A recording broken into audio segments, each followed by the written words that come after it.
లోకానుసారంగా ఉన్నవారికి జాయ్ అంటే వారికున్న చిన్న చిన్న ఆనందాల్లో, వారు వెతుక్కొని చేసే పనులలో, వారికి నచ్చిన పరిస్థితిని వారు క్రియేట్ చేసుకునే దానిలో జాయ్‌నెస్‌ని వారు అనుభవిస్తారు. అదేంటంటే టెంపరరీ జాయ్. ఈరోజు ఉంటుంది, రేపు పోతుంది. అటువంటి జాయ్‌ని బయట ఉన్న లోకస్తులు ఫైండ్ చేస్తున్నారు. కానీ క్రీస్తులో ఉన్న మనము, క్రీస్తుని వెంబడించిన మనము, క్రీస్తుని కలిగిన మన జీవితాల్లో మనం పొందవలసిన జాయ్ ఏంటి? Jesus overflow.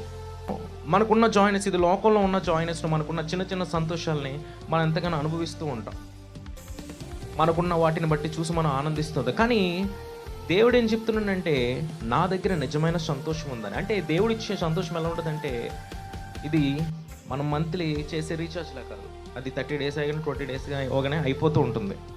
దేవుడిచ్చేది ఎలా ఉంటుందంటే అన్‌లిమిటెడ్ జాయ్ అనమాట. దాన్ని మనం దినదినం కూడా, రోజు రోజు, నిమిషం నిమిషం గడియ కూడా మన జీవితంలో మనం పొందుకుంటూనే ఉంటాం. కానీ దేవుని వాక్యం కూడా ఏం సెలవిస్తుందంటే, మనం ఎప్పుడు జాయ్‌నెస్‌ని అనుభవించే వారంగా ఉండాలి. అంటే ఆ ఆనందాన్ని మనం అనుభవిస్తూ, మన హృదయంలోనూ, మన జీవితాల్లో మనం ఎల్లప్పుడూ దాన్ని ఎక్సర్సైజ్ చేస్తూ ఉండాలి. అంటే జాయ్‌నెస్‌ని. లోకస్తులు ఏంటంటే, ఆనందం కలిగినప్పుడు, ఏదైనా మంచి జరిగినప్పుడు, వాళ్ళు అనుకున్నది వారు సాధించినప్పుడు, వారు ఊహించింది, ఎక్స్‌పెక్ట్ చేయనిది వారి జీవితంలో వచ్చినప్పుడు ఆ జాయ్‌నెస్‌ని వారు పొందుకుంటారు. కానీ దేవుని వాక్యం సెలవిస్తుంది ఏంటంటే, సిచ్యువేషన్ ఏదైనా, పరిస్థితి ఏదైనా, బాధ ఏదైనా, శ్రమ ఏదైనా, నిత్యము మనం సంతోషించే వారంగా ఉండాలి.